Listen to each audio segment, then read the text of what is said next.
दरम्यान गुणरत्न सदावर्ते यांनी देखील टीका केली। आज काळा कुट्ट दिवस आहे असं सदावर्ते म्हणाले। दोघांच्या चेहऱ्यावर 12 वाजले होते।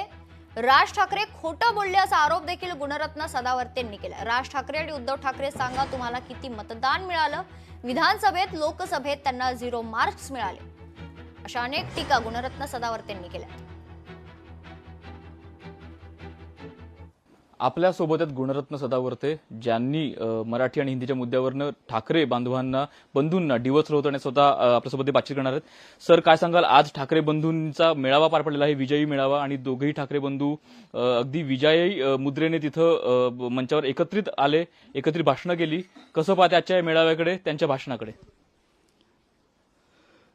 देखिए, मी तुम्हाला सांगेल की आज जे काही त्यांचं बोलणं होतं ते विद्यार्थ्यांच्या, कष्टकऱ्यांच्या, शेतमजुरांच्या, अनुसूचित जाती जमातीचे जे गरीब लोक असतात, जे नगरपालिकेच्या शाळेत लेकरांना पाठवतात, जिल्हा परिषदेच्या शाळेत लेकरांना पाठवतात, जे आश्रमशाळेत लेकरांना पाठवतात, त्या लेकरांच्या मार्क कटोतीवर केलेला जल्लोष होता आणि तो तांडव होता।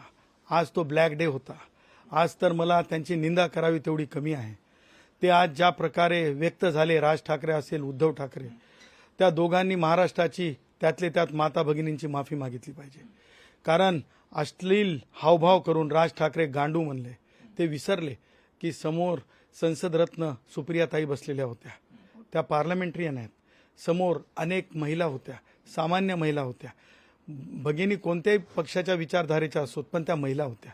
असे अश्लील शब्द उद्गारून स्वतःची वैचारिक उंची काय, किती रसातळाला गेलेले ते दिसलं। त्याचबरोबर ज्या प्रकारे उद्धव ठाकरे ज्या प्रकारे अश्लील हावभाव करून, हातवारे सुद्धा एक भाषा आहे, करून जे बोलले, उठतंय काय, आणि मी उठतंय काय कशाला म्हणतो, हे गैरवर्तन आहे, हे मिसकंडक्ट आहे, हे पब्लिकली मिसकंडक्ट आहे आणि ह्याची माफी मागितली पाहिजे। जनता यांना शिक्षा देणार, अशा प्रकारे त्यांनी आपली भूमिका गुणरत्न सदावर्ते यांनी व्यक्त केलेली आहे। कॅमेरामन विनोदसह भूषण शिंदे, लोकशाही मराठी, मुंबई। लोकशाही मराठी, ऐका, पहा, जागरूक रहा।